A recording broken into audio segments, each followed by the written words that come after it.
ਵਾਹਿਗੁਰੂ ਜੀ ਕਾ ਖਾਲਸਾ ਵਾਹਿਗੁਰੂ ਜੀ ਕੀ ਫਤਿਹ। ਗੁਰੂ ਪੰਥ ਦਾ ਦਾਸ ਰਣਜੀਤ ਸਿੰਘ ਰਾਣਾ प्रोग्राम अखरां दा सरनामा लैके आप सब दे सन्मुख है। आप सब जानते हो कि इस प्रोग्राम दे विच खास तौर दे उत्ते सिख साहित्य की गल की जाती है, सिख साहित्यकारां की गल की जाती है, पंजाबी साहित्य की भी गल की जाती है, पंजाबी साहित्यकारां की भी गल की जाती है। पर जो पंजाबी साहित्य की गल करते हैं उहदे ते सिख दृष्टिकोण ला के देखीदा है, उन्होंने गुरमत तो पढ़ के देखीदा है। इत्थे मैं गल साझी करता जावां। जो मैं गल कहना कि सिख साहित्य की गल की जाती है तो सिख साहित्य का मतलब है कि वो बेशक पंजाबी च लिखा गया, बेशक हिंदी च लिखा गया, बेशक इंग्लिश च लिखा गया, बेशक परसियन च लिखा गया, पर उहदे सरोकार सिख नाल ने, सिख सिद्धांतां दे नाल ने, सिख फलसफे दे नाल ने, सिख इतिहास के नाल ने। वो सिख साहित्य है, जिहड़ी मर्जी बोली जाओ, बड़ा वड्डा दायरा है सिख साहित्य का। बोली का उत्थे कोई मतलब नहीं है, बोली कोई वसदी। पर जो मैं कहना पंजाबी साहित्य की भी गल की जाती है तो उहदे उत्ते पंजाबी साहित्य की गल करदे सिख दृष्टिकोण ला के देखीदा है, सिख फलसफा ला के देखीदा है, गुरमत सिद्धांतां नाल जोड़ के देखी जाता है। पंजाबी लिटरेचर दे विच, पंजाबी साहित्य दे विच बड़ा कुछ लिखा गया, बड़े पक्ष तो लिखा गया, बड़े विषय तो लिखा गया पंजाबी बोली दे विच। पर असीं उहदी गल नूं सारे दी गल नहीं करदे, असीं उहदी गल करदे हां जिन्ना पंजाबी दे विच सिੱਖੀ बारे लिखा गया, सिख सिद्धांतां बारे लिखा गया। सो पंजाबी साहित्य भी गल करते हैं कि साडी बोली आ, पंजाबी नाल जुड़े हुए हैं, गुरमुखी साडी लिपि है, उहदे नाल असीं जुड़े हुए हैं। और साडी जिहड़ी ग्रंथ ने बड़े जिहड़े साडे मुख ग्रंथ ने सारे वो गुरमुखी दे विच ने, इस करके पंजाबी की गल उचेच तौर पर करनी पैंदी है। पर पंजाबी की गल करदे हैं पंजाबी का घेरा भी बड़ा वसी है, उहदे जो सिख सिद्धांतां की गल है उहदी गल ही की जाती है इस प्रोग्राम दे विच खास तौर पर। पर दुनिया भर दे विच जो कुछ सिखां बारे लिखा गया, जो कुछ सिखां बारे लिखा गया, जो कुछ सिख सिद्धांतां बारे लिखा गया, जो सिक्खी बारे लिखा गया, सिख फलसफे बारे लिखा गया, उहदी गल असीं उचेच तौर ते करदे हां। और चलदी हुई लड़ी दे विच अज साडे नाल हाज़र ने ज्ञानी दलेर सिंह जी जोश। उन्हां दी आमद नूं जी आयां आखदे हां, फतेह सांझी करते हैं जी। वीर जी वाहिगुरू जी का खालसा वाहिगुरू जी की फतेह। इत्थे मैं गल सांझी करता जावां ज्ञानी जी दे नाल। ये साडा तीजा प्रोग्राम है। पहले दो प्रोग्रामां दे विच आपां उन्हां दे जीवन तो सेध प्राप्त करने की कोशिश की कि इस पासे लगे किद्दां, और बड़ियां कमाल दीयां गल्लां सन। उहदे विचों सिख सिद्धांत ਜਿਹੜੇ ਪੈਂਦੇ सन कि ਜਿਹੜਾ सिक्खी ਸਰੂਪ है ਉਹਦਾ ਕੀ ਫਾਇਦਾ है, ਉਹਦਾ ਕੀ ਪ੍ਰਭਾਵ है। ਤੇ ਨਾਲ ਨਾਲ ਜਿਹੜੀ ਗੁਰਬਾਣੀ ਨੇ ਗੱਲ ਕਹੀ ਹੈ, ਜਿਹੜੀ ਗੱਲ ਸਾਨੂੰ ਸਮਝਾਈ ਗਈ ਹੈ ਜਪ ਸਾਹਿਬ ਦੇ ਵਿੱਚ ਹੀ, ਪਹਿਲੀ ਬਾਣੀ ਦੇ ਵਿੱਚ ਹੀ, ਕਿ ਸੁਣਨ ਦਾ ਕਿੰਨਾ ਮਹੱਤਵ ਹੈ, ਸਰੋਤਾ ਕਿੱਥੇ ਤੱਕ ਪਹੁੰਚ ਸਕਦਾ ਹੈ। ਜੇ ਵਧੀਆ ਬੁਲਾਰਾ ਬਣਨਾ ਚਾਹੁੰਦੇ ਹੋ ਤਾਂ ਪਹਿਲੀ ਗੱਲ ਤੁਹਾਨੂੰ ਵਧੀਆ ਸਰੋਤਾ ਬਣਨਾ ਪਵੇਗਾ। ਜਿਹੜਾ ਬੰਦਾ ਵਧੀਆ ਸਰੋਤਾ ਨਹੀਂ ਨਾ, ਉਹ ਵਧੀਆ ਬੁਲਾਰਾ ਵੀ ਨਹੀਂ ਬਣ ਸਕਦਾ। ਪੜ੍ਹਨਾ ਗੁੜਨਾ ਉਹ ਵੀ ਜ਼ਰੂਰੀ ਹੈ, ਪਰ ਸਰੋਤਾ ਬਣਨਾ ਪਹਿਲੀ ਗੱਲ ਹੈ। और ਗਿਆਨੀ ਜੀ ਦੇ ਜੀਵਨ 'ਚੋਂ ਆਪਾਂ ਗੱਲਾਂ ਕਰਦੇ ਕਰਦੇ ਸੇਧ ਪ੍ਰਾਪਤ ਕੀਤੀ ਤੇ ਬਾਅਦ ਫਿਰ ਉਹਨਾਂ ਨੇ ਸੰਸਾਰ ਪੱਧਰ ਤੇ ਵਿਚਰਦਿਆਂ ਹੋਇਆਂ ਜੋ ਕੁਛ ਇੱਕ ਤਰ੍ਹਾਂ ਦਾ ਸਿੱਖਿਆ ਉਹ ਵੀ ਆਪਣੀ ਕਿਤਾਬਾਂ ਰਾਹੀਂ ਸਾਂਝੀ ਕੀਤੀ। ਅੱਜ ਉਹਨਾਂ ਦੀ ਇੱਕ ਕਿਤਾਬ ਜਿਹੜੀ ਉਹਨਾਂ ਦੀ ਪੰਜਵੀਂ ਕਿਤਾਬ ਦੇ ਤੌਰ ਤੇ ਜਾਣੀ ਜਾਂਦੀ ਹੈ, ਗੁਰਮਤ ਦੇ ਕੁਝ ਪੜਚੋਲੀ ਮਸਲੇ। ਗੁਰਮਤ ਦੇ ਕੁਝ ਮਸਲਿਆਂ ਦੀ ਪੜਚੋਲ ਕੀਤੀ ਇਸ ਕਿਤਾਬ ਦੇ ਵਿੱਚ। ਔਰ ਮੈਂ ਕਿਤਾਬ ਦੇਖ ਰਿਹਾ ਸੀ ਔਰ ਉਹਦੇ ਵਿੱਚੋਂ ਹੀ ਇੱਕ ਆਰਟੀਕਲ ਹੈ ਉਹਨਾਂ ਦਾ मीरी ते पीरी दे बारे। वो अज वो जिहड़ा मीरी ते पीरी दा सिद्धांत है, सिद्धांत की गल करदे उहदे बारे जिहड़ी परचोल करने वाली गल है वो आप सब नाल सांझी करनी है। ज्ञानी जी बैठे ने, किताब साडे कोल है और उहदे चों ज्ञानी जी सब तो पहला सवाल, मीरी ते पीरी दा महत्व की है। आपां मीरी पीरी दे बाकी स्वरूप बारे फिर बाद जावांगे। मीरी ते पीरी दा महत्व की है, बेशक दो लाइनां दे विच ही गुरमत दे विच मीरी ते पीरी दा महत्व की है।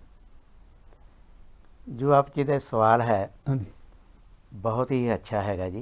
हाँ जी, जिस आप जी ने पूछा कि मेरी ते पीरी दा महत्व की है। हाँ, गुरमत फलसफे च। गुरमत के फलसफे। हाँ जी, मेरी ते पीरी दो लफ्ज एक ऐसे ने जेड़े कि एक शब्द जेड़ा पीरी है ये बख्शिश की गल है जी, आत्मक शक्ति की गल है, जिहदा स्वरूप को नहीं हैगा। जी, शब्द जरूर हैगा ਸ਼ਬਦਾਂ ਦੇ ਅੱਖਰ ਵੀ ਹੈਗੇ ਨੇ, ਜੀ ਪਰ ਜੇ ਉਹਨੂੰ ਤੱਕਣਾ ਚਾਹੀਏ ਕਿ ਪੀਰੀ ਕੀ ਹੈਗੀ ਹੈ, ਉਹਦਾ ਸਰੂਪ ਕੋਈ ਨਹੀਂ ਹੈਗਾ। ਜੀ ਮੀਰੀ ਜਿਹੜੀ ਹੈਗੀ ਹੈ ਉਹਨੂੰ ਆਪਾਂ ਇਹ ਕਹਿੰਦੇ ਆ ਕਿ ਮੀਰੀ ਜਿਹੜੀ ਇੱਕ ਰਾਜ ਭਾਗ ਦੀ ਗੱਲ ਹੈ, ਜੀ ਕਿਸੇ ਐਸੀ ਉੱਚੀ ਪਦਵੀ ਦੀ ਗੱਲ ਹੈਗੀ ਹੈ, ਜੀ। ਉਹਨੂੰ ਆਪਾਂ ਮੀਰੀ ਕਹਿੰਦੇ ਆ। ਤੇ ਮੀਰੀ ਤੇ ਪੀਰੀ ਇਹ ਸ਼ਬਦ ਸਿੱਖ ਧਰਮ ਦੇ ਅੰਦਰ ਧੰਨ ਗੁਰੂ ਹਰਗੋਬਿੰਦ ਪਾਤਸ਼ਾਹ ਜੀ ਮਹਾਰਾਜ ਦੇ ਨਾਲ ਉਹਨਾਂ ਦੀਆਂ ਦੋ ਵਸਤਾਂ ਦੇ ਆਧਾਰ ਦੇ ਉੱਤੇ ਉਹਨਾਂ ਲਈ ਜੋੜਿਆ ਗਿਆ ਹੈ।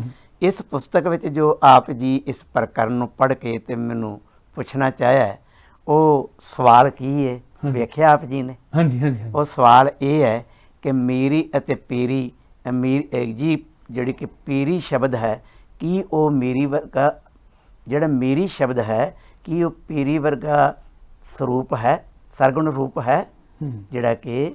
ਹਾਂਜੀ, ਇਹ ਗੱਲ ਵੀ ਉਹਨਾਂ ਦਾ ਆਪਾਂ ਮਹੱਤਵ ਦੀ ਗੱਲ ਕਰਦੇ ਸੀ, ਮੀਰ ਤੇ ਪੀਰ ਦੀ ਮਹੱਤਵ ਦੀ ਗੱਲ। ਔਰ ਤੁਸੀਂ ਜਿਹੜੀ ਗੱਲ ਕੀਤੀ ਬੜੀ ਕਮਾਲ ਦੀ ਗੱਲ ਕੀਤੀ ਵੀ ਗੁਰੂ ਹਰਗੋਬਿੰਦ ਸਾਹਿਬ ਪਾਤਸ਼ਾਹ ਨਾਲ ਆਪਾਂ ਮੀਰੀ ਪੀਰੀ ਦੀਆਂ ਤਲਵਾਰਾਂ ਜੋੜਦੇ ਹਾਂ। ਪਰ ਤੁਸੀਂ ਕਿਉਂਕਿ ਗੁਰਬਾਣੀ ਦੇ ਖੋਜੀ ਹੋ, ਇੱਕ ਜਦੋਂ ਗੁਰੂ ਨਾਨਕ ਸਾਹਿਬ ਨੇ ਸ਼ਬਦ ਉਚਾਰਿਆ ਨਾ, ਜਦੋਂ ਆਪਾਂ ਬਾਬਰਬਾਣੀ ਦੇ ਸ਼ਬਦ ਕਹਿ ਦਿੰਦੇ ਹਾਂ, ਉਹਦੀ ਇੱਕ ਪੰਕਤੀ ਆਉਂਦੀ ਹੈ, ਕੋਟੀ ਹੂੰ ਪੀਰ ਵਰਜ ਰਹਾਏ ਜਾਂ ਮੀਰ ਸੁਣਿਆ ਤਾਂ ਆਇਆ। ਪੀਰ ਤੇ ਮੀਰ ਸਤਿਗੁਰੂ ਨੇ ਇਹ ਫਰਕ ਜ਼ਰੂਰ ਹੈਗਾ, ਕਿਉਂਕਿ ਆਇਆ ਬਾਣੀ ਚ ਆਪਣੇ ਬਾਬਰ ਬਾਣੀ ਵਿੱਚ ਮੀਰੀ ਤੇ ਪੀਰੀ ਜਿਹੜਾ ਆ ਉਹ ਗੁਰੂ ਹਰਗੋਬਿੰਦ ਸਾਹਿਬ ਤੋਂ ਹੀ ਜੁੜਿਆ। ਹਾਂ, ਤੇ ਮੀਰੀ ਤੇ ਪੀਰੀ ਜਿਹੜੇ ਕਿ ਸ਼ਬਦ ਇੱਥੇ ਵਰਤੋਂ ਚ ਆਇਆ ਗੁਰੂ ਨਾਨਕ ਪਾਤਸ਼ਾਹ ਦੇ ਵੇਲੇ, ਉਹ ਪੀਰ ਜਿਹੜੇ ਕਿ ਇੱਥੋਂ ਦੇ ਪਠਾਣਾ ਨੂੰ ਆਪਣੇ ਵੱਲੋਂ ਹੱਲਾਸ਼ੇਰੀ ਦੇ ਰਹੇ ਸਨ, ਤੁਹਾਨੂੰ ਜੰਗ ਕਰਨ ਦੀ ਲੋੜ ਨਹੀਂ ਪੈਣੀ। ਹਾਂ, ਉਹਨਾਂ ਦੇ ਕੋਲ ਕੀ ਸੀ? ਪੀਰੀ ਸੀ। ਉਹਨਾਂ ਦੇ ਕੋਲ ਪੀਰੀ ਉਹ ਸ਼ਕਤੀ ਜਿਹੜੀ ਕਿ ਨਜ਼ਰ ਨਹੀਂ ਆਉਂਦੀ। ਬਿਲਕੁਲ। ਹਾਂਜੀ, ਮੇਰੀ ਉਹ ਸ਼ਕਤੀ ਕਿ ਬਾਦਸ਼ਾਹ ਬਾਬਰ ਮੀਰ ਹੈ, ਰਾਜਾ ਹੈ, ਮਹਾਰਾਜਾ ਹੈ, ਜਿਹਦੇ ਕੋਲ ਤਲਵਾਰ ਦੀ ਤਾਕਤ ਹੈ, ਉਹ ਚੱਲ ਕੇ ਆ ਰਿਹਾ ਹੈ। ਇਹ ਦੋ ਸ਼ਬਦ ਜਿਹੜੇ ਇਹੋ ਹੀ ਅਰਥ ਕਰਦੇ ਨੇ। ਮੇਰੀ ਦਾ ਅਰਥ ਜਿਹੜਾ ਹੈਗਾ ਰਾਜ ਭਾਗ ਦਾ ਮਾਲਕ, ਸ਼ਕਤੀ ਦਾ ਮਾਲਕ ਹੈ, ਤੇ ਪੀਰੀ ਉਹ ਹੈ, ਉਹ ਵੀ ਸ਼ਕਤੀ ਹੈ, ਪਰ ਉਹ ਨਜ਼ਰ ਨਹੀਂ ਆਉਂਦੀ। ਅਧਿਆਤਮਿਕ ਸ਼ਕਤੀ ਹੈ, ਸੂਖਸ਼ਮ ਸ਼ਕਤੀ ਆ। ਇੱਕ ਸਥੂਲ ਹੈ, ਦੂਜੀ ਸੂਖਸ਼ਮ ਹੈ। ਨਿਰਗੁਣ ਤੇ ਸਰਗੁਣ ਮੈਂ ਉਹ ਪ੍ਰਸ਼ਨ ਚ ਨਾ ਦੋ। ਬਿਲਕੁਲ, ਸਥੂਲ ਤੇ ਸੂਖਮ, ਨਿਰਗੁਣ ਸੁਰਗੁਣ। ਤੇ ਇੱਥੇ ਸਵਾਲ ਫਿਰ ਪੈਦਾ ਹੋ ਜਾਂਦਾ ਕਿ ਜਿੱਦਾਂ ਆਪਾਂ ਕਹਿੰਦੇ ਮੀਰੀ ਤੇ ਪੀਰ ਦੀਆਂ ਦੋ ਤਲਵਾਰਾਂ, ਕਿ ਜੇ ਮੀਰ ਤੇ ਪੀਰ, ਜੇ ਪੀਰ ਹੈ ਦੀ ਸ਼ਕਤੀ ਹੈ, ਪੀਰੀ ਦੀ ਜਿਹੜੀ ਸ਼ਕਤੀ ਹੈ ਉਹ ਸੂਖਸ਼ਮ ਹੈ, ਤੇ ਕਿ ਪੀਰੀ ਦੀ ਤਲਵਾਰ ਵੀ ਸੂਖਸ਼ਮ ਹੈ ਕਿ ਉਹਦੀ ਸ਼ਕਤੀ ਹੈ, ਉਹਦਾ ਸਰੂਪ ਹੈ? ਆ ਸਵਾਲ ਪੈਦਾ ਹੁੰਦਾ ਹੈ। ਹਾਂ, ਇਹ ਪ੍ਰਕਰਨ ਜਿਹੜਾ ਤੁਹਾਡੇ ਇਸੇ ਸਵਾਲ ਦੇ ਆਧਾਰ ਦਾ ਹੀ ਉੱਤਰ ਹੈਗਾ। ਜੀ ਜੀ, ਕਿ ਮੈਂ ਇਹਦਾ ਇਹੋ ਨਾਂ ਰੱਖਿਆ ਸੀ ਕਿ ਪੀਰੀ ਦੀ ਤਲਵਾਰ ਵੀ ਮੀਰੀ ਵਾਂਗ ਸਰਗਣ ਰੂਪ ਹੈ। ਜੀ, ਕਿਉਂਕਿ ਮੀਰੀ ਜਿਹੜੀ ਸਰਗਣ ਹੈ, ਸਰਗਣ ਕਿਹਨੂੰ ਕਹਿੰਦੇ ਆ? ਇੱਕ ਫੁੱਲ ਅਸੀਂ ਤੱਕਦੇ ਹਾਂ ਜੀ, ਕਿਸੇ ਵੀ ਉਹ ਫੁੱਲ ਨੂੰ ਲੈ ਲਈਏ, ਚਾਹੇ ਗੁਲਾਬ ਦਾ, ਗੇਂਦੇ ਦਾ, ਕਿਸੇ ਦਾ ਵੀ, ਜਦੋਂ ਉਹਨੂੰ ਤੱਕਦੇ ਆ ਤੇ ਉਹਦਾ ਜਿਹੜਾ ਸਰਗਣ ਰੂਪ ਹੈ ਸਾਡੇ ਸਾਹਮਣੇ ਹੈ ਕਿ ਭਾਈ ਇਹਦੇ ਪੱਤੀਆਂ ਪੀਲੀਆਂ ਨੇ ਕਿ ਲਾਲ ਨੇ ਕਿ ਜਾਂ ਕਿਸ ਰੰਗ ਵਿੱਚ ਨੇ। ਫਿਰ ਉਹਦਾ ਆਕਾਰ ਵੀ ਸਾਨੂੰ ਨਜ਼ਰ ਆਉਂਦਾ ਹੈ, 1.5 ਸੈਂਟੀਮੀਟਰ ਦਾ, 2 ਸੈਂਟੀਮੀਟਰ, 2.5 ਸੈਂਟੀਮੀਟਰ, ਕਿੰਨੇ ਸੈਂਟੀਮੀਟਰ ਦਾ, ਇਹ ਵੀ ਨਜ਼ਰ ਆਉਂਦਾ ਹੈ। ਉਹਦੇ ਪੱਤਿਆਂ ਦਾ ਰੰਗ ਵੀ ਸਾਨੂੰ ਪਤਾ ਲੱਗਦਾ, ਹਰੇ ਨੇ ਕਿ ਪੀਲੇ ਨੇ ਕਿ ਕਾਲੇ ਨੇ, ਕਿਹੜੇ ਰੰਗ ਨੇ। ਪਰ ਇਹ ਹੈਗਾ ਉਹਦਾ ਸਰਗਣ ਰੂਪ। ਪਰ ਉਹਦੇ ਚ ਇੱਕ ਸਾਨੂੰ ਚੀਜ਼ ਐਸੀ ਵਸਤੂ ਪ੍ਰਾਪਤ ਹੁੰਦੀ ਹੈ, ਬੰਦਾ ਜਿਸ ਨੂੰ ਪ੍ਰਾਪਤ ਕਰਦਾ ਤੇ ਮੁਗਧ ਰਸ ਹੋ ਜਾਂਦਾ, ਉਹਨੂੰ ਮਹਿਕ ਕਹਿੰਦੇ ਆ, ਖੁਸ਼ਬੂ ਕਹਿੰਦੇ ਆ। ਖੁਸ਼ਬੂ ਜਿਹੜੀ ਹੈ ਉਹਦਾ ਕੋਈ ਰੰਗ ਨਹੀਂ, ਉਹਦਾ ਕੋਈ ਰੂਪ ਨਹੀਂ, ਉਹਨੂੰ ਆਪਾਂ ਕਹਿੰਦੇ ਆ ਭਾਈ ਇਹ ਨਿਰਗੁਣ ਰੂਪ। ਇਹ ਅਰਥ ਬਣਦਾ ਹੈ। ਮੇਰੇ ਮਨ 'ਚ ਸਵਾਲ ਇੱਥੋਂ ਇਹੋ ਹੀ ਪੈਦਾ ਹੋਇਆ ਸੀ ਕਿ ਕੀ ਦੋਵੇਂ ਤਲਵਾਰਾਂ ਜਿਹੜੀਆਂ ਇੱਕ ਰੂਪ ਹੋ ਸਕਦੀਆਂ ਨੇ? ਜੇ ਆਪਾਂ ਕਹਿਤਾ ਇੱਕ ਪੀਰੀ ਦੀ, ਇੱਕ ਮੀਰੀ ਦੀ, ਹਾਂ, ਜਿਹੜੇ ਕਿ ਕੀ ਇੱਕ ਰੂਪ ਨੇ? ਨਹੀਂ। ਜਦੋਂ ਕਿ ਇਹਦੇ ਲਿਖਤ ਵਾਲੇ ਨੇ ਲਿਖਿਆ, ਅਸੀਂ ਉਹਨਾਂ ਦੀ ਲਿਖਤ ਨੂੰ ਪਹਿਚਾਣਿਆ ਨਾ, ਸਮਝਿਆ ਨਾ, ਜਾਣਿਆ ਨਾ ਉਹ ਕੀ ਕਹਿ ਰਹੇ ਨੇ। ਕਿੱਥੋਂ ਖਿਆਲ ਆਇਆ ਤੁਹਾਨੂੰ? ਇੱਥੋਂ ਆਇਆ ਸ਼ਬਦ ਜਦੋਂ ਨੱਥੇ ਤੇ ਅਬਦੁੱਲੇ ਨੇ ਇਹ ਵਾਰ ਧੰਨ ਗੁਰੂ ਹਰਗੋਬਿੰਦ ਪਾਤਸ਼ਾਹ ਦੇ ਸ਼ਸਤਰ ਧਾਰਨ ਦਿਵਸ ਦੇ ਉੱਤੇ ਗਾਈ। ਅਕਾਲ ਤਖਤ ਸੇ ਗਾਈ ਗਈ। ਜਦੋਂ ਉਹਨਾਂ ਨੇ ਢੱਡ ਸਰੰਗੀ ਨਾਲ ਇਸ ਵਾਰ ਨੂੰ ਗਾਇਆ, ਦੋ ਤਲਵਾਰੀ ਬੱਧੀਆਂ, ਇੱਕ ਮੀਰੀ ਦੀ, ਇੱਕ ਪੀਰ ਦੀ। ਅਗਲੀ ਪੰਕਤੀ ਵੱਲ ਧਿਆਨ ਦੇਣਾ, ਜਿੱਥੋਂ ਪਰ ਕਿਤਾਬ ਦਾ ਪ੍ਰਕਰਨ ਲਿਖਣ ਦਾ ਕਾਰਨ ਬਣਿਆ, ਉਹ 'ਚ ਉਹਨਾਂ ਨੇ ਆਪੇ ਹੀ ਅਰਥ ਕਰ ਦਿੱਤਾ, ਇੱਕ ਅਜ਼ਮਤ ਦੀ। ਪੀਰ ਦਾ ਅਜ਼ਮਤ, ਪੀਰ ਦਾ ਅਰਥ ਜੋ ਉਹਨਾਂ ਨੇ ਪੀਰ ਤੋਂ ਪਹਿਲਾਂ ਸ਼ੁਰੂ ਕੀਤਾ, ਫਿਰ ਉਹਨੇ ਮੀਰੀ ਦਾ ਕੀਤਾ। ਤੇ ਜਦੋਂ ਲਿਖਣ ਲੱਗੇ ਨੇ, ਉਹਨਾਂ ਨੇ ਪਹਿਲਾਂ ਮੀਰੀ ਦਾ ਜ਼ਿਕਰ ਕੀਤਾ, ਫਿਰ ਪੀਰੀ ਦਾ ਜ਼ਿਕਰ ਕੀਤਾ। क्या बात है। एक तरह का वखरा जानी कि देखने का तरीका वखरा। हाँ जी, इन्हू दोबारा बोले पंक्तियां जरा। हाँ जी, कि जदों उन्होंने अर्थ शुरू किए ना, अगली पंक्ति लिखी तो पहला उन्होंने पीरी का अर्थ करता अजमत। एक अजमत की कौन अजमत की राखी करती? पीरी। ते जिहड़ी दूसरी है वो राज दी कौन करती है? जिहड़ी सरगुण रूप वाली है, शक्ति है। राजे महाराजा के हत्थों में जां तलवार जां शस्त्र कोई भी है वो राखी राज दी करदी है। हुण इस गल नूं असीं वाचिया ना, असीं दो तलवारां नूं जिहड़ा सुन के ते दो तलवारां आपां संगतां दे सामने शामन कर दित्तियां, आ मेरी दी ते पीरी दी है। पर जदों पुछया जाए कि पीरी दी किहड़ी हैगी है, वो तो सरगुण रूप हैगी। जदों कि दस्सिया जांदा है कि ए मेरी दी ते पीरी दी, जो दर्शन करवाए जाते हैं तो वह हैगी सरगुण रूप है, क्योंकि किसी धात तो बनी है। धात जिहड़ी कि नज़र आउंदी है, जिवें फुੱਲ दी महक नज़र नहीं आती, अजमत तो वह होनी चाहिए, पीरी तो वह होनी चाहिए है। तो जे दिखा रहे हो तो फिर वो तो सरगुण रूप निर्गुण रूप तो नहीं ना हैगी, सूक्ष्म नहीं रही, जिहड़ी स्थूल हो गई। हाँ जी, तुसीं नत्था बलवान जिहड़ी ना नत्था बदुलदी सीगी, हाँ पंक्तियां पूरी मैं साझी कर दो बेशक। मैं जरूर ये पढ़ देना जी, मैं अपनी बुक विच भी लैके पढ़ देना। बुक च पढ़ो तुसीं कोई। ते उन्होंने जिहड़ा जिक्र किया है वो कहते दो तलवारी बधियां। हाँ जी, तलवारी शब्द ते तलवारी शब्द जी, जो तलवारी कहते इहदा अर्थ होर बन जाता है, तलवारी कहते बहुवचन बन जाता है। हाँ जी, दो तलवारी बधियां, एक मीरी दी एक पीर दी। ਇਹਦਾ अर्थ है कि एक पै राज भाग दी है तो एक पीरी अजमत दी हैगी है, शक्ति दी है, आत्मक शक्ति दी है। वो ऐसा स्वरूप है जिहदा बयान नहीं कर सकांगे। किवें कहंदे एक अजमत दी। हुण तलवारां दे अर्थ आप अब्दुल्ला ते नत्था कर लगे ने, क्योंकि जिहड़े पूरे आ गल अधूरी नहीं छड्डदे, फिर गल पूरी कर दिंदे, क्योंकि उन्हां दी अपनी रचना हैगी है ते उन्हां दी रचना ते कोई किंतु परंतु ना करे, वो नाल ही उहदा नस्ल से जिहड़ा कि अपना अर्थ जिहड़ा है वो नाल ही कर दिता उन्हें अगली पंक्ति च। एक अजमत दी, शक्ति दी, आत्मक शक्ति दी। पीरी जिहड़ी है वो मनुख दे अंदर हुंदी है, वो कोई गुरु दे विच है, किसी पीर दे विच है, किसी भगती करने वाले दे विच है, जो बंदगी करने वाला है ਉਹਦੇ अंदर आत्मक शक्ति जिहड़ी पैदा हुंदी है ਉਹਨੂੰ ਆਪਾਂ अजमत कहंदे आ। ਉਹ ਵਰਤਦੀ ਵੀ ਵੇਖਦੇ ਆ, ਉਹ ਬਚਨ ਦੀ ਵੀ ਸੱਤਿਆ ਆ, ਉਹ ਤੁਹਾਡੇ ਬੈਠਣ ਉੱਠਣ ਦੀ ਵੀ ਤਾਕਤ ਆ, ਸਮਰੱਥਾ ਸਾਰੀ ਹੈਗੀ। ਹਾਂਜੀ, ਇੱਕ ਅਜਮਤ ਦੀ ਇੱਕ ਦਾ ਅਰਥ ਹੋ ਗਿਆ ਇੱਕ ਰਾਜ ਦੀ, ਇੱਕ ਰਾਖੀ ਕਰੇ ਵਜ਼ੀਰ ਦੀ। ਕੀ ਬਾਤ ਹੈ। ਹਾਂਜੀ, ਕਿ ਇਹ ਜਿਹੜੀ ਕਿ ਮੇਰੀ ਦੀ ਤਲਵਾਰ ਹੈ ਇਹ ਭਾਈ ਬਾਹਰ ਦੀ ਰਾਖੀ ਕਰਨ ਵਾਲੀ ਹੈ, ਚਾਹੇ ਰਾਜਾ ਤੇ ਚਾਹੇ ਵਜ਼ੀਰ ਹੈ ਤੇ ਚਾਹੇ ਪਰਜਾ ਤੇ ਕਿਸ ਦਾ ਵੀ ਹੈ, ਉਹਨਾਂ ਦੀ ਰੱਖਿਆ ਕਰਨ ਵਾਲੀ ਹੈ।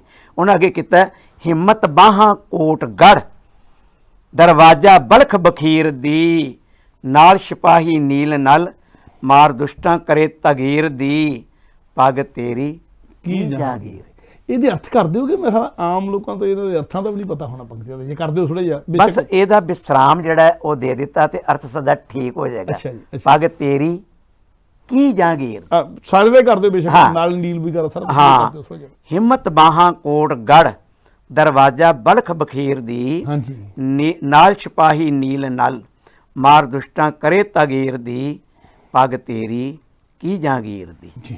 ਸਤਿਗੁਰੂ ਪਾਤਸ਼ਾਹ ਦੀ ਉਪਮਾ ਕਰਦੇ ਆ, ਉਹਨਾਂ ਨੇ ਇਹ ਬਚਨ ਕੀਤਾ ਹੈ, ਪਾਤਸ਼ਾਹ ਹਿੰਮਤ ਬਾਹਾਂ ਕੋਟ ਗੜ, तेरे बाजुओं अंदर इन्ना ही बल है कि ये आप ही किले का काम करते पे ने। हिम्मत बाहां कोट गढ़, तेरियां बाहां दी हिम्मत जिहड़ी ओ किले वर्गी है, बड़ी समर्था रखने वाली है। और इतिहासकार उन्हां दा स्वरूप बयान करते हैं कि गुरु हरगोबिंद पातशाह दियां बाहां गिट्टे गोडियां ते कर जांदियां सन, गोडियां ते कर जांदियां सन, उच्चे लंबे सन।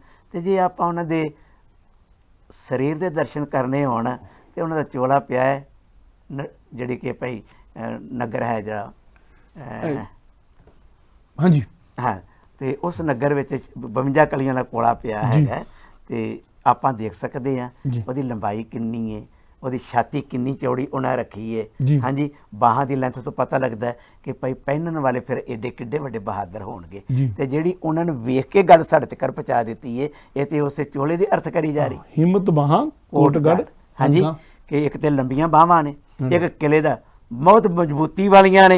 हाँ जी, दरवाजा बलख बखीर दी, तो जो ओदा भाव है कि भाई जिवें एक किले दे अंदर दुश्मन नूं रोकण वास्ते करड़े तख्ते लाए जाते सन, ये सतगुरु पातशाह दा अपना बाली बाहां जिहड़ियां सन कि उस किले दी राखी करदियां पईयां सन।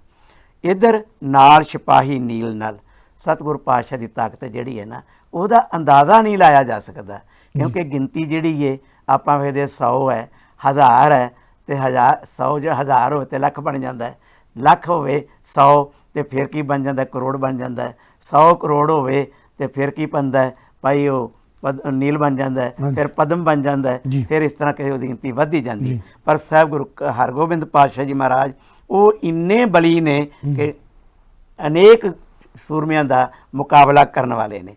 ਨਾਲ ਸਿਪਾਹੀ ਨੀਲ ਨਾਲ ਮਾਰ ਦੁਸ਼ਟਾਂ ਕਰੇ ਤਾਗੀਰ ਦੀ, ਇਸ ਗੱਲ ਦੀ ਅਗਵਾਈ ਦਿੰਦੇ ਨੇ ਕਿ ਤੁਹਾਡੇ ਕੋਲ ਆਪਣਾ ਹੀ ਇੰਨਾ ਬਲ ਹੈ ਕਿ ਕਿੰਨਾ ਦੁਸ਼ਮਣ ਚੜ੍ਹ ਕੇ ਆਵੇ ਜਿਹਦੀ ਗਿਣਤੀ ਵੀ ਨਾ ਕੀਤੀ ਜਾ ਸਕਦੀ, ਆਪ ਉਹਨਾਂ ਦਾ ਵੀ ਖਾਤਮਾ ਕਰਨ ਵਾਲੇ ਹੋ। ਪਾਤਸ਼ਾਹ ਇੱਕ ਗੱਲ ਮੈਂ ਹੋਰ ਕਹਿ ਦਿਆਂ, ਤੇਰੀ ਸ਼ੋਭਾ, ਤੇਰੀ ਵਡਿਆਈ, ਤੇਰੀ ਦਸਤਾਰ ਮਹਾਰਾਜ, ਇਹਦੀ ਸ਼ੋਭਾ ਤੇ ਕਹੀ ਨਹੀਂ ਜਾ ਸਕਦੀ। ਗੱਲ ਤੇਰੀ ਪੱਗ ਦੀ ਕਰਾਂ, ਉਧਰ ਉਹ ਬੈਠਾ ਹੈ ਜਹਾਂਗੀਰ, ਮੈਂ ਉਹਦੀ ਗੱਲ ਕਰਾਂ, ਪਰ ਮੇਰੇ ਸਾਹਮਣੇ ਤੇਰੀ ਪੱਗ ਦੀ ਉਪਮਾ ਹੀ ਕੋਈ ਨਹੀਂ ਹੈਗੀ। ਪੱਗ ਤੇਰੀ ਕੀ ਜਹਾਂਗੀਰ ਦੀ, ਤੇਰੀ ਪੱਗ ਦੇ ਮੂਹਰੇ ਜਹਾਂਗੀਰ ਦੀ ਪੱਗ ਦਾ ਤਾਜ ਵੀ ਕੀ ਆ। ਬਿਲਕੁਲ, ਜਹਾਂਗੀਰ ਦਾ ਰਾਜ ਦਾ ਤਾਜ ਵੀ ਤੇਰੀ ਪੱਗ ਦੇ ਮੂਹਰੇ ਕੀ ਆ, ਕੁਝ ਨਹੀਂ ਹੈਗਾ। ਹਾਂਜੀ, ਇਹ ਗੱਲ ਕਹੀ ਆ। ਦੁਨਿਆਵੀ ਤਾਕਤਾਂ ਜਿਹੜੀਆਂ ਆ ਉਹ ਤੇਰੀ ਅਜ਼ਮਤ ਦੇ ਮੂਹਰੇ ਖੜੀਆਂ ਬਰਾਬਰੀ ਨਹੀਂ ਕਰ ਸਕਦੀਆਂ। ਹਾਂਜੀ, ਤੇ ਅਸੀਂ ਜਦੋਂ ਇਹ ਪੌੜੀ ਨੂੰ ਪੜ੍ਹਿਆ ਜੀ ਜਾਂ ਸੁਣਿਆ ਜੀ, ਅਸੀਂ 2 ਤਲਵਾਰੀ ਬੱਦੀਆਂ ਦੇ ਉੱਤੇ ਰੁਕ ਗਏ ਜੀ। ਲਿਖਾਰੀ ਨੇ ਜੋ ਆਪਣੀ ਲਿਖ ਕੇ ਤੇ ਉਹਦੇ ਨਾਲ ਅਰਥ ਵੀ ਕਰ ਦਿੱਤੇ ਨੇ, ਉਹਨਾਂ ਨਾ ਤਾਂ ਸੁਣਨ ਦਾ ਸਮਝਿਆ ਆਪਾਂ ਤੇ ਨਾ ਵਿਚਾਰਨ ਦਾ ਸਮਝਿਆ ਕਿ ਆਪਣੇ ਤੌਰ ਤੇ ਇਹ ਤੇ ਗੱਲ ਉਹ ਬਣ ਗਈ। ਹਾਂਜੀ, ਕਿਹੜੀ ਕਿ ਇੱਕ ਸਾਰ ਕਿਤਾਬਲੀ ਲਿਖਣ ਵਾਲੇ ਪੰਡਤ ਹਰਦਿਆਲ ਜੀ ਹੋਏ ਨੇ। ਇਹ ਕਿਤਾਬ ਦਾ ਨਾਂ ਕੀ? ਸਾਰ ਕਿਤਾਬਲੀ। ਠੀਕ ਹੈ ਜੀ। ਹਾਂਜੀ, ਮੈਨੂੰ ਵੀ ਮੇਰੇ ਉਸਤਾਦ ਨੇ ਜਿਨ੍ਹਾਂ ਕੋਲ ਮੈਂ ਸੁਰਪ੍ਰਾਸ਼ ਪੜ੍ਹਿਆ ਸੀ ਸਾਰ ਕਿਤਾਬਲੀ, ਪਹਿਲਾਂ ਪੜ੍ਹਾਈ 8 ਆਨਿਆਂ ਦੀ ਬੁੱਕ ਸੀ ਉਹ। ਅੱਛਾ ਜੀ। ਪਰ ਗਿਆਨ ਦੇ ਨਾਲ ਭਰੀ ਪਈ। ਹਾਂ, ਉਦੋਂ 8 ਆਨਿਆਂ ਦੀ ਹੁੰਦੀ ਸੀ। ਹਾਂਜੀ, ਤੇ ਇੱਕ ਅਧਿਆਤਮ ਪ੍ਰਕਾਸ਼ ਉਹਨਾਂ ਮੈਨੂੰ ਪੜ੍ਹਾਇਆ। ਅੱਛਾ ਜੀ। ਉਹਦੇ ਵਿੱਚ ਇੱਕ ਸਾਖੀ ਉਹਨਾਂ ਲਿਖੀ ਹਰਦਿਆਲ ਪੰਡਤ ਨੇ। ਅੱਛਾ ਜੀ। ਕਹਿੰਦੇ ਨੇ ਇੱਕ ਪੰਡਤ ਜਿਹੜਾ ਸੀ ਨਾ ਕਿਤੇ ਦੂਸਰੇ ਪਿੰਡ ਜਾ ਰਿਹਾ ਸੀ ਜੇ ਕਿਸ ਤਰ੍ਹਾਂ, ਤੇ ਉਧਰ ਉਹਦੀ ਪੂਜਾ ਦਾ ਟਾਈਮ ਹੋ ਗਿਆ ਜੀ। ਉਹਨੇ ਕੀ ਕੀਤਾ ਕਿ ਪੂਜਾ ਕਰਕੇ ਜਿਹੜਾ ਭਾਂਡਾ ਸੀ ਨਾ ਉਹਨੇ ਨਾਲ ਹੀ ਰੇਤੇ ਦੇ ਉੱਤੇ ਨੇ ਟਿੱਬੇ ਉੱਤੇ ਦੱਬ ਦਿੱਤਾ। ਹੁਣ ਰੇਤਾ ਹੈ ਤੇ ਹੁਣ ਕੱਲ ਨੂੰ ਫਿਰ ਜੇ ਪੂਜਾ ਵਾਸਤੇ ਇੱਥੋਂ ਲੰਘਣਾ ਤੇ ਮੈਂ ਕਰਨ ਆਵਾਂਗਾ, ਤੇ ਉਹਨੇ ਉੱਤੇ ਬੋਲੀ ਬਣਾ ਦਿੱਤੀ, ਰੇਤ ਇਕੱਠੀ ਕਰਕੇ ਨਾ ਇੱਕ ਢੇਰੀ ਜੀ ਬਣਾ ਦਿੱਤੀ। ਉੱਥੋਂ ਹੋਰ ਲੋਕੀ ਲੰਘੇ, ਮੰਦਾ ਰਿਹਾ, ਚਲੋ ਪੂਜਾ ਕਰ ਲਓ। ਹਾਂਜੀ, ਉਹਨਾਂ ਪੂਜਾ ਕੀਤੀ ਤੇ ਉਹਨਾਂ ਵੀ ਕੀ ਕੀਤਾ, ਉੱਥੇ ਬੋਲੀ ਬਣਾ ਗਏ। ਉਹਨੇ ਤੇ ਭਾਂਡਾ ਉੱਥੇ ਦੱਬਿਆ ਸੀ ਕਿ ਮੇਰਾ ਇੱਥੇ ਭਾਂਡਾ ਹੈ ਪੂਜਾ ਵਾਲਾ, ਤੇ ਉਹ ਉੱਦਾਂ ਹੀ ਰੇਤ ਦੀ ਬੋਲੀ ਬਣਾ ਰਿਹਾ। ਅੱਛਾ, ਹੋਰ ਆਇਆ ਉਹ ਵੀ ਬਣਾ ਗਿਆ, ਹੋਰ ਆ ਗਿਆ ਉਹ ਵੀ ਬਣਾਇਆ। ਜਦੋਂ ਅਗਲੇ ਦਿਨ ਪੰਡਤ ਅਸਲੀ ਆਇਆ ਜਿਹਨੇ ਭਾਂਡਾ ਉੱਥੇ ਨੱਪਿਆ ਹੋਇਆ ਸੀ, ਹਾਂਜੀ, ਉਹ ਵੇਖ ਕੇ ਹੈਰਾਨ ਹੋਇਆ, ਇੰਨੀਆਂ ਬੋਲੀਆਂ ਬਣੀਆਂ ਪਈਆਂ ਨੇ। ਹਾਂਜੀ, ਮੇਰਾ ਭਾਂਡਾ ਕਿਹਦੇ ਵਿੱਚ ਹੈ? ਮੈਂ ਤੇ ਆਪਣਾ ਭਾਂਡਾ ਛਪਾਉਣ ਵਾਸਤੇ ਰੇਤ ਦੀ ਟਿੱਬੀ ਜੀ ਬਣਾਈ ਸੀ ਕਿ ਇੱਥੇ ਭਾਂਡਾ ਹੈ, ਇਹ ਤੇ ਹੁਣ ਅਨੇਕਾਂ ਬਣ ਗਈਆਂ। ਫਿਰ ਉਹਨੇ ਕਿਹਾ, ਕੀ ਕਹਿੰਦਾ? ਕਹਿੰਦਾ ਜਗਤ ਕੀ ਭੇਡਾਂ ਚਾਲ ਚਲਤੇ ਕੇ ਪਾਛੇ ਚਲੇ। ਹਾਂਜੀ, ਅਸੀਂ ਉਹ ਸਿਰਫ 2 ਤਲਵਾਰਾਂ ਸੁਣ ਕੇ ਹੀ ਇਹਦਾ ਪ੍ਰਚਾਰ ਸ਼ੁਰੂ ਕਰ ਦਿੱਤਾ, ਪਰ ਕਵੀ ਦੀ ਵਿਚਾਰ ਨੂੰ ਆਪਾਂ ਵਿਚਾਰਨ ਦਾ ਯਤਨ ਨਾ ਕੀਤਾ। ਉਹ ਖੁਦ ਕਹਿ ਰਿਹਾ ਹੈ ਕਿ ਇੱਕ ਸਤਿਗੁਰ ਪਾਤਸ਼ਾਹ ਦੇ ਬਾਹੂ ਬਲ ਦੀ ਤਲਵਾਰ ਹੈ, ਜਿਹਨੂੰ ਕਿ ਭਾਈ ਆਪਾਂ ਮੇਰੀ ਦੀ ਕਹਿ ਰਹੇ ਹਾਂ। ਇੱਕ ਆਤਮਾ ਦੀ ਸ਼ਕਤੀ ਦੀ ਹੈ ਜਿਹੜੀ ਗੁਰੂ ਨਾਨਕ ਤੋਂ ਤੁਰੀ ਆ ਰਹੀ, ਜਿਹੜੀ ਉਹਨਾਂ ਨੂੰ ਜੋਤ ਦੇ ਰੂਪ ਵਿੱਚ ਮਿਲੀ ਹੈ। ਉਹ ਵੀ ਇੱਕ ਤਲਵਾਰ ਹੈ ਜੋ ਬੜੇ ਬੜੇ ਵੱਡੇ ਕੰਮ ਕਰ ਦੇਣ ਵਾਲੀ। ਹਾਂਜੀ, ਇਸ ਕਰਕੇ ਉਸ ਅਚਰਨ ਦੀ ਜੋ ਤਲਵਾਰ ਨੂੰ ਪੀਰੀ ਦਾ ਦਰਜਾ ਦਿੱਤਾ ਗਿਆ ਹੈ, ਤੇ ਬਾਹਰੀ ਸ਼ਸਤਰ ਜਿਹੜੇ ਧਾਰਨ ਕੀਤੇ ਨੇ ਉਹਨਾਂ ਨੂੰ ਮੀਰੀ ਦਾ ਦਰਜਾ ਦਿੱਤਾ ਗਿਆ ਹੈ। ਇਹ ਗੱਲ ਦਾ ਭੁਲੇਖਾ ਅੱਜ ਤੱਕ ਲੋਕਾਂ ਦੇ ਮਨ 'ਚੋਂ ਨਿਕਲਿਆ ਨਹੀਂ। ਆਹ ਆਰਟੀਕਲ ਜਿਹੜੀ ਇਹ ਪੀਰੀ ਦੀ ਅਜ਼ਮਤ ਦੀ ਤਲਵਾਰ ਆ, ਇਹਦਾ ਜ਼ਿਕਰ ਬਾਣੀ 'ਚ ਵੀ ਕੀਤਾ ਗਿਆ, ਗੁਰਬਾਣੀ 'ਚ ਵੀ ਕੀਤਾ ਗਿਆ। ਹਾਂਜੀ ਹਾਂਜੀ ਹਾਂਜੀ, ਉਹ ਮਾੜੇ ਜਿਹੇ ਕੁਝ ਹਵਾਲੇ। ਹਾਂ, ਉਹ ਐਸਾ ਹੈ ਕਿ ਜਿਸ ਵਕਤ ਧੰਨ ਗੁਰੂ ਨਾਨਕ ਦੇਵ ਪਾਤਸ਼ਾਹ ਜੀ ਮਹਾਰਾਜ ਏਮਨਾਬਾਦ ਆਏ ਸਨ। ਹਾਂਜੀ, ਤੇ ਭਾਈ ਲਾਲੋ ਨੇ ਬਚਨ ਕੀਤਾ ਸੀ ਕਿ ਭਾਈ ਲਾਲੋ, ਮੈਂ ਤੈਨੂੰ ਇੱਕ ਐਸੀ ਗੱਲ ਦੱਸਣ ਲੱਗਾ ਜੋ ਮੇਰੇ ਵਿਚਾਰ ਨਹੀਂ ਹੈਗੇ ਜੀ। ਉਹ ਵਿਚਾਰ ਜਿਹੜੇ ਨੇ ਨਾ, ਉਹ ਪਰੀ ਪਰਮਾਤਮਾ ਨੂੰ ਮੈਨੂੰ ਸੰਦੇਸ਼ਾ ਆ ਰਿਹਾ ਹੈ, ਮੈਨੂੰ ਇਲਹਾਮ ਹੋ ਰਿਹਾ ਹੈ, ਤੇ ਮੈਂ ਉਹ ਤੇਰੇ ਨਾਲ ਸਾਂਝੇ ਕਰਨ ਲੱਗਾ। ਜਦੋਂ ਗੁਰੂ ਪਾਤਸ਼ਾਹ ਨੇ ਕਿਹਾ ਕਿ ਭਾਈ ਉਹ ਸ਼ਬਦ ਹੈ ਨਾ, ਵੇ ਲਾਲੋ, ਕਿੱਥੋਂ ਸ਼ੁਰੂ ਹੁੰਦਾ? ਪਾਪ ਕੀ ਜੰਜ ਲਾ ਕਾਬਲੋਂ ਤਾਂ ਆਇਆ, ਜੂਰੀ ਮੰਗੇ ਦਾਨ ਵੇ ਲਾਲੋ, ਇੱਥੋਂ ਸ਼ੁਰੂ ਹੁੰਦਾ। ਹਾਂਜੀ, ਇਹ ਨਹੀਂ ਥੋੜਾ ਜਿਆਦਾ ਪਹਿਲਾਂ ਹੁੰਦੇ ਸ਼ੁਰੂ ਵੈਸੇ। ਹਾਂਜੀ ਹਾਂਜੀ, ਉਹ ਸ਼ਬਦ ਇੱਕਦਮ ਤੁਸੀਂ ਬੈਠੇ ਤੁਹਾਨੂੰ ਯਾਦ ਵੀ ਆਉਂਦਾ। ਹਾਂਜੀ ਹਾਂਜੀ, ਤੇ ਉਹ ਜਿਸ ਵਕਤ ਸ਼ਬਦ ਉਚਾਰਨ ਕੀਤਾ ਨਾ ਕਿ ਤੇਰੇ ਇਸ ਸ਼ਹਿਰ ਦੇ ਉੱਤੇ ਏਮਨਾਬਾਦ ਤੇ ਬਾਬਰ ਚੜ੍ਹ ਕੇ ਆ ਰਿਹਾ, ਬਾਬਰ ਚੜ੍ਹ ਕੇ ਆ ਰਿਹਾ, ਇਹ ਖਬਰ ਉਹਨੂੰ ਦਿੱਤੀ ਗਈ। ਤੇ ਉਸਨੇ ਕੀ ਕੀਤਾ, ਅੱਛਾ ਮਹਾਰਾਜ ਐਸਾ ਹੋ ਰਿਹਾ? ਕਹਿੰਦੇ ਹਾਂ। ਇਹ ਖਬਰ ਚਲਦੀ ਚਲਦੀ ਇਹਨਾਂ ਪਠਾਨਾਂ ਤੇ ਵੀ ਕਰੇ ਜਿਹੜੇ ਕਿ ਯਮਨਾਬਾਦ ਦੇ ਹੁਕਮਰਾਨ ਸਨ। ਹਾਂਜੀ। ਜਦੋਂ ਉਹਨਾਂ ਕੋਲ ਚਲੇ ਗਏ ਤੇ ਉਹਨਾਂ ਦੇ ਜਿਹੜੇ ਕਿ ਪੀਰ ਲੋਕ ਜਿਹੜੇ ਸਨ ਜੋ ਉਹਨਾਂ ਦੇ ਕੋਲ ਰਹਿੰਦੇ ਸਨ, ਉਹ ਕਹਿਣ ਲੱਗੇ ਮੁਗਲਾਂ ਨੂੰ, ਪਠਾਨਾਂ ਨੂੰ ਕਹਿਣ ਲੱਗੇ ਕਿ ਤੁਹਾਨੂੰ ਕੋਈ ਤਿਆਰੀ ਕਰਨ ਦੀ ਲੋੜ ਨਹੀਂ, ਅਸੀਂ ਐਸੇ ਜੰਤਰ ਮੰਤਰ ਛੱਡਾਂਗੇ ਜਿਹਦਾ ਸਦਕਾ ਜੋ ਬਾਬਰ ਦੀਆਂ ਫੌਜਾਂ ਉੱਡ ਜਾਣਗੀਆਂ, ਖਤਮ ਹੋ ਜਾਣਗੀਆਂ ਤੇ ਤੁਹਾਨੂੰ ਕੋਈ ਸ਼ਸਤਰ ਚਲਾਉਣ ਦੀ ਲੋੜ ਕੋਈ ਨਹੀਂ। ਉੱਥੇ ਸ਼ਬਦ ਆਂਦਾ ਹੈ ਜਾਂ ਕੋਟੀਹੂ ਪੀਰ ਵਰਜਿਲ ਹਾਏ ਜਦ ਮੀਰ ਸੁਣਿਆ ਧਾਇਆ, ਜਦ ਮੀਰ ਸੁਣਿਆ ਧਾਇਆ ਤੇ ਉਸ ਖਾਨ ਮੁਕਾਮ ਜਲੇ ਬਿਜਬੰਦਰ ਮੁਸ਼ਮੁਸ਼ ਕੋਇਰ ਲੁਆਇਆ। ਕਹਿੰਦੇ ਨੇ ਕਿ ਜਦੋਂ ਉਹਨਾਂ ਨੇ ਕਿਹਾ ਕਿ ਭਾਈ ਅਸੀਂ ਆਪੇ ਜੰਤਰ ਮੰਤਰ ਕਰਾਂਗੇ ਤੇ ਉਹਨਾਂ ਦੇ ਜੰਤਰ ਮੰਤਰ ਨਾਲ ਉਹਨੂੰ ਕਿਹਾ ਸੀ ਸਾਰੇ ਅੰਨੇ ਹੋ ਜਾਣਗੇ। ਤੇ ਉੱਥੇ ਬਾਬਾ ਜੀ ਨੇ ਦੇਖਿਆ ਕਿ ਕੋਈ ਮੋਲ ਨਾ ਹੋਵਾ ਅੰਦਾ ਕਿਨੇ ਨਾ ਪਰਚਾ ਲਾਇਆ। ਉੱਥੇ ਇਹ ਸ਼ਬਦ ਆਂਦਾ ਹੈ, ਇਹ ਮੀਰੀ ਤੇ ਪੀਰੀ ਦੋਵੇਂ ਸ਼ਬਦ ਆ ਗਏ ਨੇ। ਮੀਰੀ ਤੇ ਪੀਰੀ, ਪੀਰੀ ਜਿਹੜੀ ਸੀ ਪਠਾਣਾ ਵਾਲੇ ਪਾਸੇ ਸੀ ਤੇ ਮੀਰੀ ਜਿਹੜੀ ਸੀ ਇਹ ਬਾਬਰ ਵਾਲੇ ਪਾਸੇ ਸੀ। ਪਰ ਹੋਇਆ ਕਿ ਇੱਥੇ ਪੀਰੀ ਸੁੱਤੀ ਰਹਿ ਗਈ, ਪੀਰੀ ਦਾ ਇੱਥੇ ਜ਼ੋਰ ਨਾ ਚੱਲਿਆ ਕਿਉਂਕਿ ਪੀਰੀ ਦਾ ਨਾਮ ਵਰਤਣ ਵਾਲੇ, ਅਜਮਤ ਵਰਤਣ ਵਾਲੇ ਜਿਹੜੇ ਸਨ ਉਹ ਪਖੰਡੀ ਲੋਕ ਸਨ, ਜਿਨ੍ਹਾਂ ਨੇ ਸਿਰਫ ਪਠਾਨਾਂ ਨੂੰ ਹੌਸਲਾ ਹੀ ਦਿੱਤਾ ਪਰ ਕੀਤਾ ਕੁਛ ਨਹੀਂ। ਪਰ ਪੀਰੀ ਵੀ ਤੇ ਕਈ ਰੂਪਾਂ ਵਿੱਚ ਹੈ। ਹੁਣ ਗੁਰੂ ਨਾਨਕ ਦੀ ਪੀਰੀ ਤੱਕੋ, ਸਤਿਗੁਰੂ ਅੰਗਦ ਦੇਵ ਪਾਸ਼ੇ ਪੀਰੀ ਤੱਕੋ, ਕੈਸੇ ਕੈਸੇ ਐਸੇ ਉਹ ਲੋਕ ਜਿਹੜੇ ਸੱਖੀ ਦੇ ਪ੍ਰਚਾਰ ਵਿੱਚ ਰੋੜੇ ਬਣ ਕੇ ਬਹਿ ਗਏ। ਇਸ ਤਰ੍ਹਾਂ ਦੇ ਉਹ ਜੋਗੀ ਜਿਨ੍ਹਾਂ ਨੇ ਧੰਨ ਗੁਰੂ ਅਮਰਦਾਸ ਪਾਤਸ਼ਾਹ ਦੇ ਰਾਹ 'ਚ ਰੁਕਾਵਟ ਪਾਤੀ, ਗੁਰੂ ਅੰਗਦ ਦੇਵ ਪਾਸ਼ੇ ਰਾਹ 'ਚ ਰੁਕਾਵਟ ਪਾਤੀ, ਪਰ ਉਹਨਾਂ ਦੀ ਪੀਰੀ ਉੱਥੇ ਕੰਮ ਨਾ ਕਰ ਸਕੀ। ਪਰ ਗੁਰੂ ਨਾਨਕ ਦੀ ਪੀਰੀ ਨੇ ਸਾਰੇ ਰਸਤੇ ਖੋਲ੍ਹ ਦਿੱਤੇ। ਕਿਤੇ ਇਹਦੇ 'ਚ ਗੁਰੂ ਨਾਨਕ ਸਾਹਿਬ ਵੀ ਸਿੱਖਿਆ ਦੇਣਾ ਚਾਹੁੰਦੇ, ਸ਼ਾਇਦ ਸਿੱਖਾਂ ਨੂੰ ਸਿੱਖਿਆ ਦੇਣਾ ਚਾਹੁੰਦੇ ਹੋਣਾ ਕਿ ਜਿਹੜੀ ਸੂਖਮ ਸ਼ਕਤੀ ਆ ਉਹਦੇ ਨਾਲ ਸੂਖਮ ਸ਼ਕਤੀ ਲੜ ਸਕਦੀ ਆ। ਹਾਂਜੀ। ਜਦੋਂ ਸਥੂਲ ਹਮਲਾ ਹੋ ਗਿਆ ਉਹਦੇ ਨਾਲ ਤੁਹਾਡੀਆਂ ਸੂਖਮ ਸ਼ਕਤੀਆਂ ਨਹੀਂ ਲੜਨੀਆਂ, ਕਿ ਕੋਈ ਵਸਤੂ ਅੰਦਰ ਵਸਵਾ ਹੋਵੇ ਦੂਜੀ ਹੋਵੇ, ਪਾਸ ਵਾਲੀ ਗੱਲ ਹੀ ਆ। ਸਥੂਲ ਸ਼ਕਤੀਆਂ ਨਾਲ ਤੁਹਾਨੂੰ ਸਥੂਲ ਸ਼ਕਤੀਆਂ ਨਾਲ ਲੜਨਾ ਪੈਣਾ। ਸਰਗੁਣ ਨਾਲ ਸਰਗੁਣ ਨਹੀਂ ਲੜਨਾ ਪੈਣਾ। ਜਿੱਥੇ ਤਲਵਾਰਾਂ ਦੀ ਲੜਾਈ ਹੈ ਉੱਥੇ ਤਲਵਾਰਾਂ ਨਾਲ ਲੜਨਾ ਪਊਗਾ, ਜਿੱਥੇ ਤੀਰਾਂ ਦੀ ਲੜਾਈ ਉੱਥੇ ਤੀਰਾਂ ਨਾਲ ਲੜਨਾ ਪਊਗਾ, ਜਿੱਥੇ ਤੋਪਾਂ ਦੀ ਲੜਾਈ ਤੋਪਾਂ ਨਾਲ ਲੜਨਾ ਪਊਗਾ। ਬਰਾਬਰੀ ਦਾ ਹਮਲਾ ਕਰਨਾ। ਜੇ ਕਿਸੇ ਕੋਲ ਨਿਊਕਲੀਅਰ ਹਥਿਆਰ ਆ ਤੇ ਉਹਦੇ ਮੋਰੇ ਫਿਰ ਤੁਹਾਡੀ ਤੋਪ ਵੀ ਨਹੀਂ ਚੱਲਣੀ। ਨਹੀਂ ਚੱਲ, ਠੀਕ ਠੀਕ। ਇਹ ਵੀ ਗੱਲ ਹੈਗੀ ਨਾ। ਅੱਜ ਜੰਗ ਦਾ ਸਮਾਂ ਦੁਨੀਆ ਤੇ ਬਣਿਆ ਹੋਇਆ, ਯੂਕਰੇਨ ਰਸ਼ੀਆ ਦੀ ਜੰਗ ਹੋ ਰਹੀ ਆ। ਇੱਕ ਬੰਨੇ ਹਥਿਆਰਾਂ ਦੀ ਵੱਡੀ ਪਾਵਰ ਆ, ਮੋਰੇ ਬੇਸ਼ੱਕ ਉਹ ਆਪਣੇ ਦੇਸ਼ ਨੂੰ ਬਚਾਉਣ ਲਈ ਖੜੇ ਆ, ਡਟ ਕੇ ਖੜੇ ਆ, ਇਕੱਲਾ ਬੰਦਾ ਖੜਾ ਆ, ਪਰ ਕਿਉਂਕਿ ਹਥਿਆਰ ਉਸ ਪਾਵਰ ਦੇ ਨਹੀਂ ਤੇ ਨਹੀਂ ਜਿੱਤ ਸਕਦੇ, ਹਾਰਨਗੇ। ਜਿੰਨਾ ਜ਼ਿਆਦਾ ਅੜਨਗੇ ਉਨਾ ਜ਼ਿਆਦਾ ਆਪਣਾ ਨੁਕਸਾਨ ਕਰਵਾ ਲੈਣਗੇ, ਪਰ ਲੜਨਗੇ ਅੜਨਗੇ ਨੁਕਸਾਨ ਜ਼ਿਆਦਾ ਕਰਾ ਲੈਣਗੇ, ਪਰ ਜਿੱਤ ਨਹੀਂ ਸਕਦੇ ਕਿਉਂਕਿ ਹਥਿਆਰਾਂ ਦੀ ਪਾਵਰ ਬਰਾਬਰ ਦੀ ਨਹੀਂ ਹੈ, ਫੌਜਾਂ ਦੀ ਪਾਵਰ ਬਰਾਬਰ ਦੀ ਨਹੀਂ ਹੈਗੀ। ਤੇ ਗੁਰੂ ਨਾਨਕ ਸਾਹਿਬ ਨੇ ਇਹ ਗੱਲ ਸ਼ਾਇਦ 500 ਸਾਲ ਪਹਿਲਾਂ ਸਮਝਾਤੀ ਕਿ ਜਦੋਂ ਤੁਸੀਂ ਮੀਰ ਦੀ ਤਾਕਤ ਨਾਲ ਲੜਨਾ ਹੈ, ਹਥਿਆਰਾਂ ਦੀ ਤਾਕਤ ਦੇ ਨਾਲ ਲੜਨਾ, ਉੱਥੇ ਪੀਰੀ ਫਿਰ ਛੱਡ ਕੇ ਉਹਨੇ ਤੁਹਾਡੀ ਸੁਖਮਨੀ ਸ਼ਕਤੀ ਨੇ ਕੋਈ ਨਹੀਂ ਕਰਨਾ। ਤੁਹਾਡੇ ਅੰਦਰ ਜਿੰਨਾ ਮਰਜ਼ੀ ਅੰਦਰ ਬਲ ਬੁੱਢ ਬੈਠਾ ਹੋਵੇ, ਜੋ ਕੁਛ ਮਰਜ਼ੀ ਬੈਠਾ ਹੋਵੇ, ਤੁਹਾਨੂੰ ਹਥਿਆਰ ਵੀ ਬਰਾਬਰ ਦੇ ਰੱਖਣੇ ਪੈਣੇ। ਇਹ ਗੁਰੂ ਨਾਨਕ ਦੀ ਸਿੱਖਿਆ ਹੀ ਗਾਂ 10 ਪਾਤਸ਼ਾਹਾਂ ਨੇ ਚੱਲੀ ਤੇ ਗੁਰੂ ਗੋਬਿੰਦ ਸਿੰਘ ਦੇ ਵੇਲੇ ਜਾ ਕੇ ਫਿਰ ਹਥਿਆਰ ਵੀ ਬਣੇ, ਕਿਲੇ ਵੀ ਬਣੇ, ਕਾਰਖਾਨੇ ਵੀ ਬਣੇ, ਸਾਰਾ ਕੁਝ ਬਣਿਆ ਸੀ। ਉਹ ਕੀਤਾ ਨਾ। ਤੁਹਾਡੀ ਉਹ ਗੱਲ ਮੈਨੂੰ ਸਮਝ ਆਉਂਦੀ ਹੈ। ਮੀਰੀ ਪੀਰੀ ਦਾ ਸਮਾਂ ਹੋ ਗਿਆ ਆ। ਸੋ ਮੀਰੀ ਦੀ ਸ਼ਕਤੀ ਜਿਹੜੀ ਆ ਸਥੂਲ ਹੈ, ਇਹ ਧਾਤ ਦੀ ਕਿਰਪਾਨ ਹੈ। ਗਿਆਨੀ ਜੀ ਦੇ ਜਿਹੜੀ ਇਤਿਹਾਸ ਦੇ ਵਿੱਚੋਂ ਸਾਨੂੰ ਨਾਲ ਸੇਧ ਮਿਲਦੀ ਨੱਥਿਆ ਅਬਦੁੱਲਾ ਤੋਂ ਕਿ ਪੀਰੀ ਦੀ ਜਿਹੜੀ ਤਾਕਤ ਦਾ ਪ੍ਰਤੀਕ ਉਹ ਅਜਮਤ ਦੀ ਸ਼ਕਤੀ ਹੈ, ਜਿਹੜੀ ਅਦਿੱਖ ਹੁੰਦੀ ਹੈ, ਸੂਖਮ ਹੁੰਦੀ ਆ।